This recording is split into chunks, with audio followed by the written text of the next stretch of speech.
Welcome to the Big and Small Podcast, coming to you from Plymouth, Massachusetts. Just a couple of guys drinking some beers, having some chow, and talking all things sports.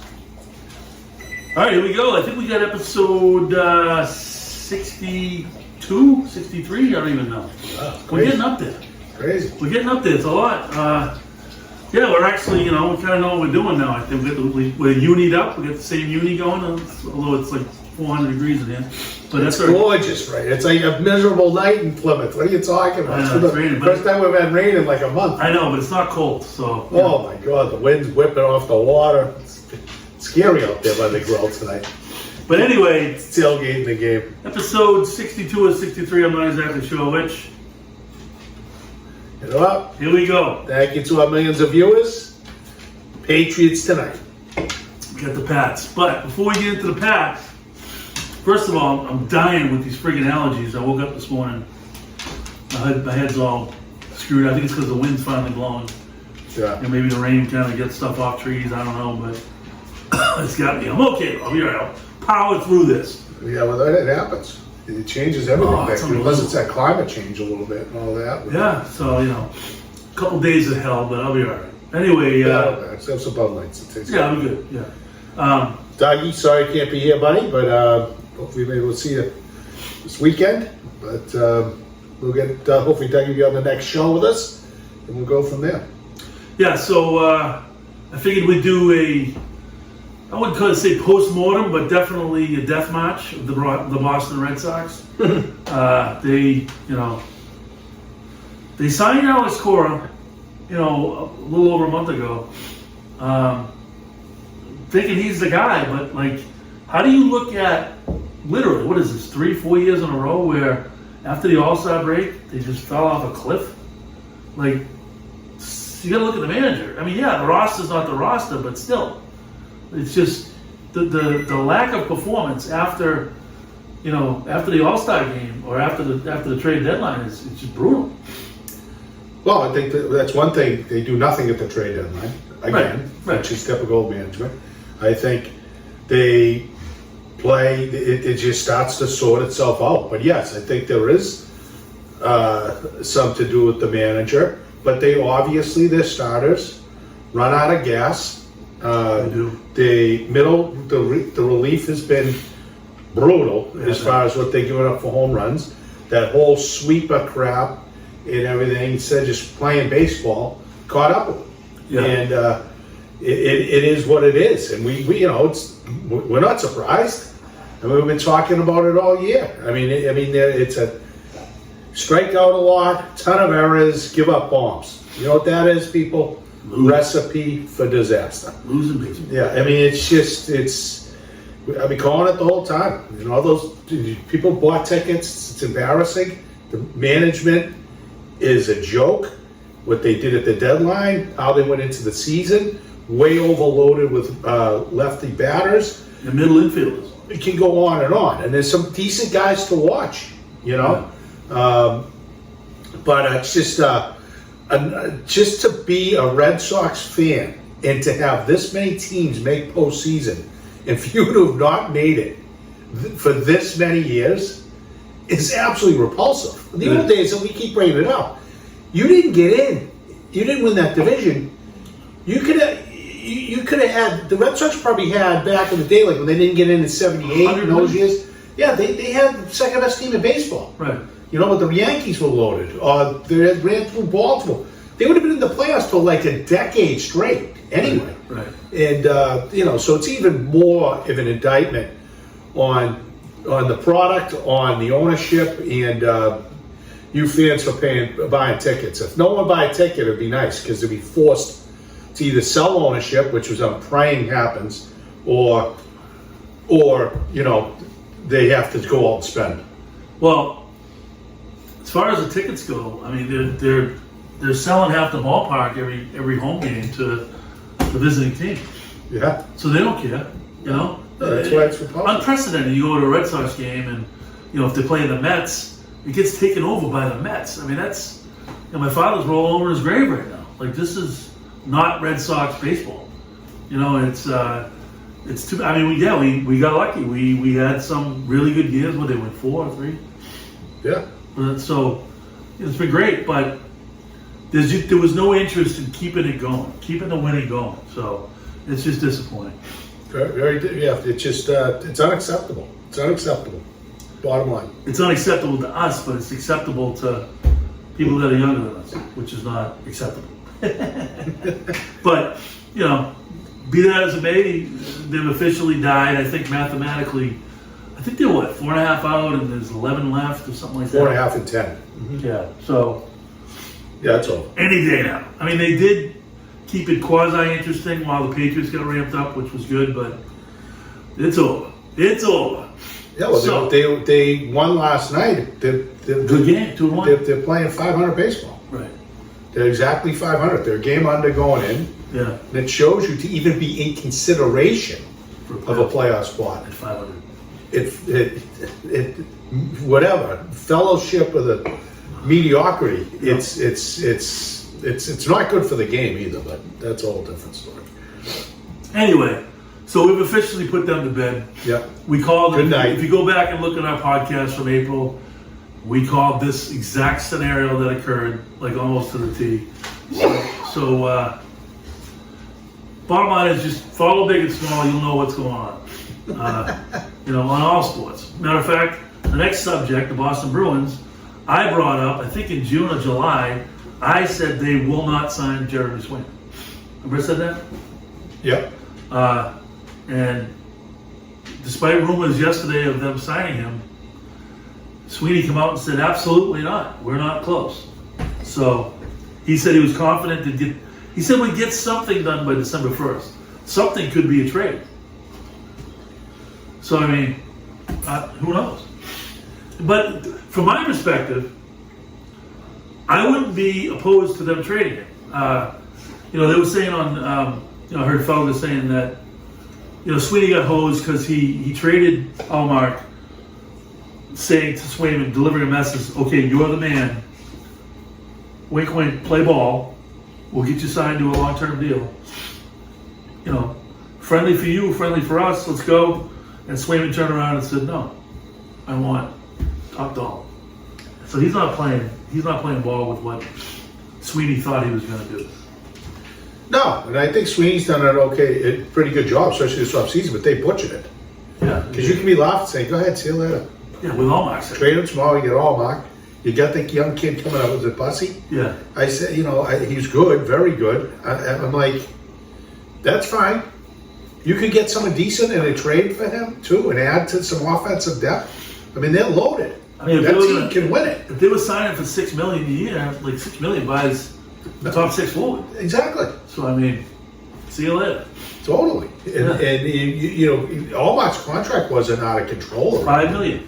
It's like he just blew it. He should have had all this done before a trade was made, and then go from there. And they really got for even worse. They got from Allmark a bag of balls. Well, was it Corpusalo? Oh, come on. You never know. Goalie Bob might straighten him Goalie out. Bob. Might straighten him out. Yeah, but don't take him on your fantasy team. You in the fantasy league this year? I'll be in your Hockey? Right? Yeah. It's coming up, bro. It's coming up Should pretty be. soon. Crazy. Well, Bruins open up like preseason game Sunday night. Rangers. Yeah, looking forward to it. I think they'll get it done though. I've 100% confident that he's going to be signed. The only way they'll get it done is if Swayman says, Swayman decides, look, I don't want to lose a half a year and wait till December 1st. I'll take whatever. They'll settle around $6.5-7 million over 4 years, which is not chump change.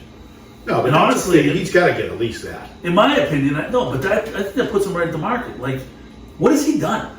He played half a year last year. Well, that's the big unknown. I mean, he did go through, played a lot more, but The playoffs.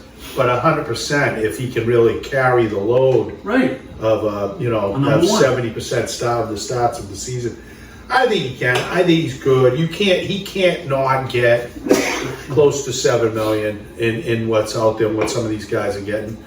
After now that you blew it, you blew it to either. We talked about this. We talked about this from the get-go. I said it. You said trade Swayman. Right. Because his value was high. Get the right deal. His value's there. No one's in this boat. He was a smart trade move. Get Allmark, get the young kid coming up, go get some more firepower, have more money to spend, and go from there. And they didn't do it, so now you have to sign him. You have to, or it's really the other thing. It's going to make Sweeney and Neely look like real dummies. Yeah. So they're going to have to get it done. But if you overpay, it's a problem. It's a problem. Well, the thing is, though, if they come out of the gate, and I think this is what Sweeney's doing, if they come out of the gate and they're good, now he's got leverage. You know what I mean? With Sweeney.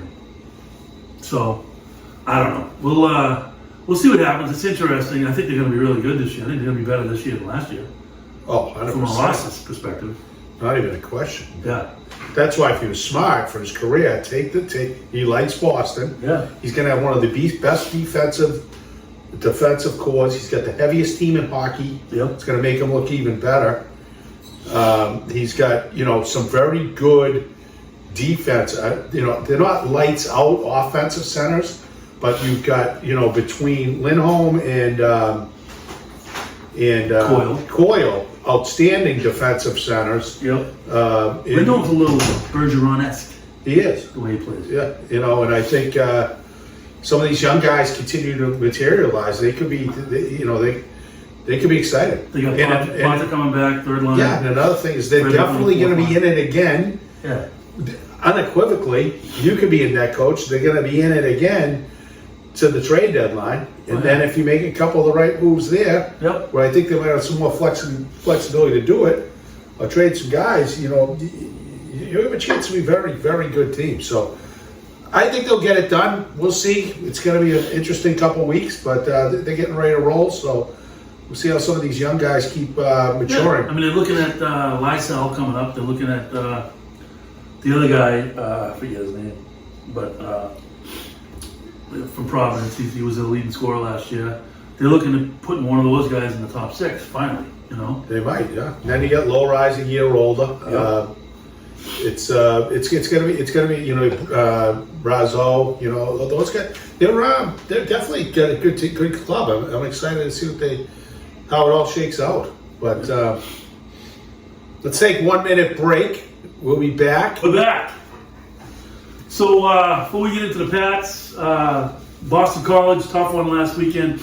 Although they go into Missouri, lose by 6, and then they drop in the standings, which I think they kind of got hosed. I mean, Missouri is number 6 in the country. You know what I mean? And that was a back and forth game. It was a good game. They definitely didn't embarrass themselves at all.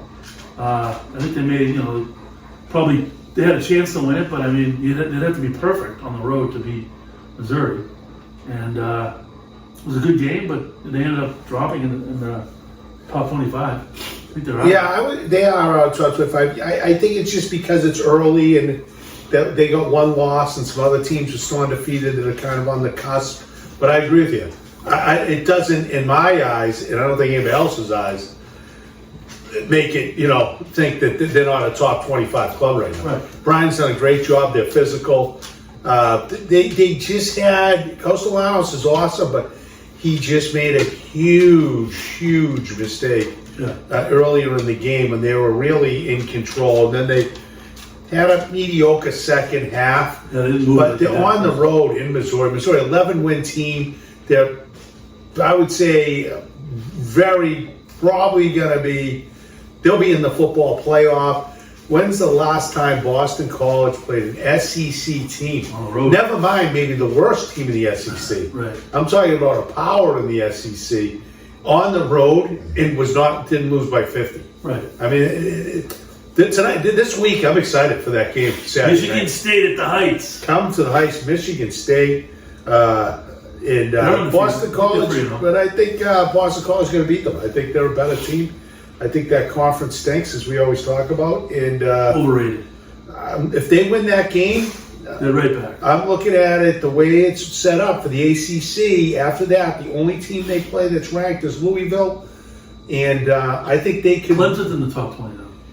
No, I don't think they're on their side, though. Oh, they're not? No. Oh. So so it's either gonna. I could see them coming out of that side of the ACC in the ACC championship against either. I'll double check it, but I know Miami's definitely on the other side. Right. And Miami's right now the power of the conference. But I could see them potentially in an ACC championship. But even losing the ACC championship with two losses, they still might be top 12. You know, to get in that playoff.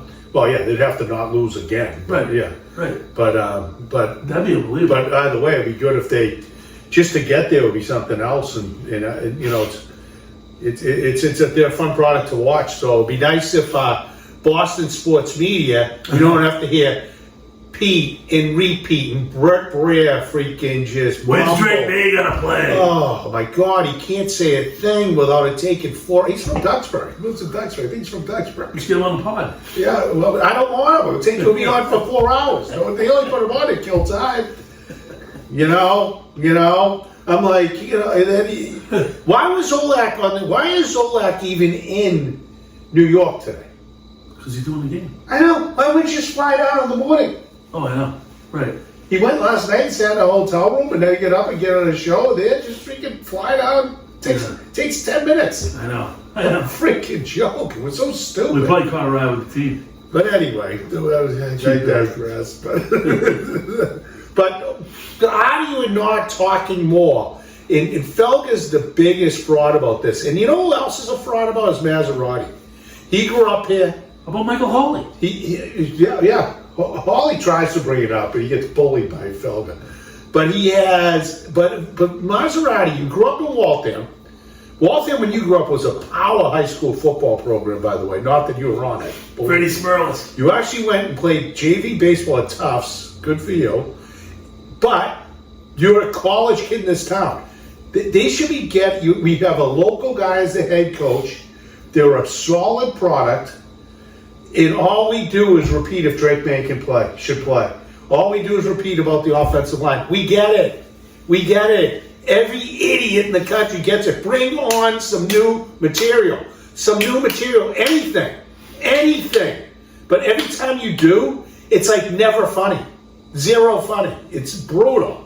But you're just incapable. We've known it. We've been talking about this since we started the show. But Boston College, good luck. Good luck to the program, and it'd be nice if they got a little more media coverage in this town. To me, I find it absolutely bogusly pathetic. Right. So anyway, getting into the Patriots, got the Jets tonight, big game. I think, honestly, very winnable game. They should have won last week. Tonight's a winnable game. The Jets are no powerhouse. So now you're looking at, you got the Jets tonight. You're looking at a San Fran team that's very damaged. You're looking at a Miami team with no quarterback. You know, all of a sudden this gauntlet of a schedule is looking kind of doable. You know what I mean? No, I totally agree. We talked about this earlier too. Everybody had hyped up the Jets last year. Oh yeah. Rodgers gone game 1. I'm nervous about this game a little bit, but quite a bit. They're on the road down there. They're missing some key guys. The Bentley injury to me was a big injury for them. How they play defense. They got some guys though. Can they handle Rod? They haven't shown they can handle like Burrow. That was just those guys weren't ready to go. But you know, Rodgers can throw the slip screens. He can do that stuff. That I worry how they handle it, and they don't score. But they just don't score. But I think they can pound the football on them again, and let's see if we can get some play action going and do some subscriptions. But I'll tell you, I know Coach had to leave last week for the game, and I know he did his reel from up at East Bay, which he was right. But they choked that game last week. I mean, that was an outrageous choke job. So Coach was here through first half. I was yelling at the end of the first half the whole time. Jimmy's here, Bobby was here. What are you doing? Just get out of this half. Down a point at home. Instead, boom. Give the ball back. Now you're down 4. Now you still got a chance to get down. And you've been pounding them all day. I don't care what people say. You're on the 25-yard line, third down, pound it again. Take a knee. Pound it, just pound it. You know, and I totally disagree with Simsy on the golf course saying you should still make that kick. It doesn't matter. You should make it. But psychologically, the difference is Right. they were gonna, worst case, be kicking from the 23. Worst case. Right. Because they didn't stop from 1 2 yards to 3 every time. So it's probably gonna be from like the 20. So a 37-yard field goals don't get blocked in this league. Right. Somebody might shank it, they don't get blocked. But you bounce that to a 49, just told you that's and you would have chewed up more clock. Brutal. Right. And then to not go for it 4th and 1 in overtime. Right. I mean, I think Bale's got him playing hard, and I think that, which is great. But I'll tell you one thing: the coaches absolutely, unequivocally butchered that game.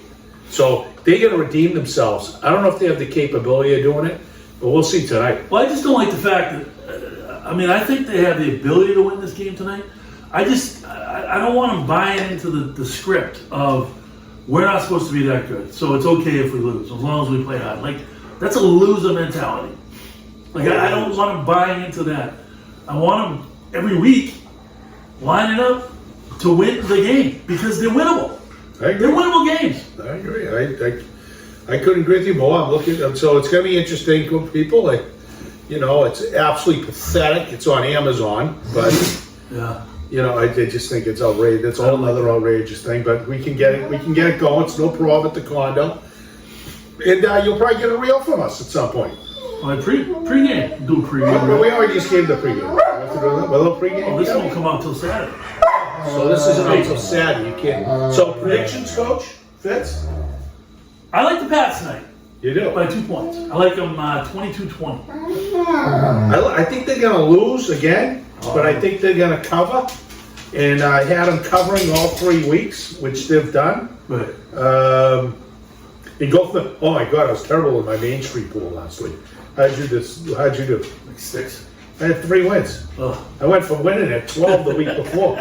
Tells you no one knows what they're doing. Well, the NFL is it's in shambles. It is. I mean, New Orleans is a powerhouse all of a sudden. Yeah. You know what's funny? Like, I think they're playing Dallas this week. No. They playing Dallas? They're playing Dallas at home. They're a home underdog against Dallas. No, they played Dallas last week. They're a home underdog this week. I don't know. I forget who they're playing, but they're a home underdog. Who, New Orleans? Yeah. So what did you have? Any entertainment, Coach, that was good? Yeah, I know it was LPP's B. Yeah, it was their birthday, so I mean, Yeah. we went out Friday night, we went out Saturday night, we went out Sunday afternoon. Yeah, we covered it all. She's officially 59 now. She'd probably kill me for saying it. She looks great for 59. Yeah, she looks great. LPP, yeah, we got to see her quite a bit But yeah, over the weekend. We did the Moriarty band. no, that was great. That was a good time. So yeah, Moriarty's band killed it. It killed us. who was it? Above the Storm? No, Lisa, what's it called? something about the storm. Lisa. After the storm? After the Storm. They played down at Gillis' little fundraiser. Yeah. Gillis' food's improved. Yeah. Good for them. We New might menu. Did a good start job. negotiating with Jimmy again. Yeah, we'll do a we're video going to back get again. going. And, but let's see, but it was good. Moriarty, I gotta say, they're a pretty good band. It was a nice crowd Oh, it there was too. A very lot of people to see. It was fun. Costello was there. Yeah. With Jan, that was fun. I hadn't hung out with them for a while. And yeah, that was the highlight of my weekend. And then Yeah, that was a good time. then Sunday just bounced around after the Pats game ended when everybody Oh, you left. did? Yeah. Yeah. Yeah, I went down quick to Surfside, and then it wasn't too long, but it was fun. It was good. It was good. Good weekend. I feel bad this weekend. The weather doesn't look great but it's gonna be We've been a little spoiled. it's gonna be a good football weather weekend. Watch some games, figure it out, and go from there. Yeah. But that's about it. I think we got tonight. I don't know if anything else. So you like the Jets tonight, but the Pats covering. I like the Pats winning outright. I got Pop Douglas in my lineup tonight. Wow, gutsy. Yeah, well, I mean, he bitched last week, so I figured they gotta give him the ball. Yeah. I'm trying to do something. So I Yeah, figured, I'm excited to see. yeah, we'll see. I still think May should be playing, but that's a whole different story. He's the best quarterback on the team. Yep. So I mean, Oh, we got the kids playing line. We got Caden Wallace starting the left Left tackle. tackle, it's going We to be got a lot to Jordan see starting. there. Yep. So I'm not disappointed with that. I think Wallace gives them the best chance to succeed over there. because he's a kid and he's good. I mean, you don't start for Penn State for 3 years and suck, so he'll be fine. Yeah, I think he's good. Just keep getting them more experience. Oh, on the way here, I heard Gasper on the radio going, well, Wallace was the guy they brought in as the extra tight end to run those smash plays. What are they going to do there? It's like, what do you mean what are they going to do there? They're bringing another lineman. It's not like it's a skill. Just freaking smash the guy in front of you. Oh, that's what it is. That's a good game, Coach. That's the Saints and the Eagles. Yeah, so the Eagles are favored at New Orleans. How about that joke, Joe? Did you watch it? Saquon? Oh, Yeah. he should have caught the ball. It's still a stupid call. Was. But anyway, So that's it. We're gonna wrap it up here. Another episode in the can. Yeah, we're getting ready. The food's pretty much done. We've got barbecue pork loins, a little bit of. We're gonna do a little bit of baked beans with it, and why am I drawing a blank? Sweet potatoes. Sweet potatoes, ready to go. So All right.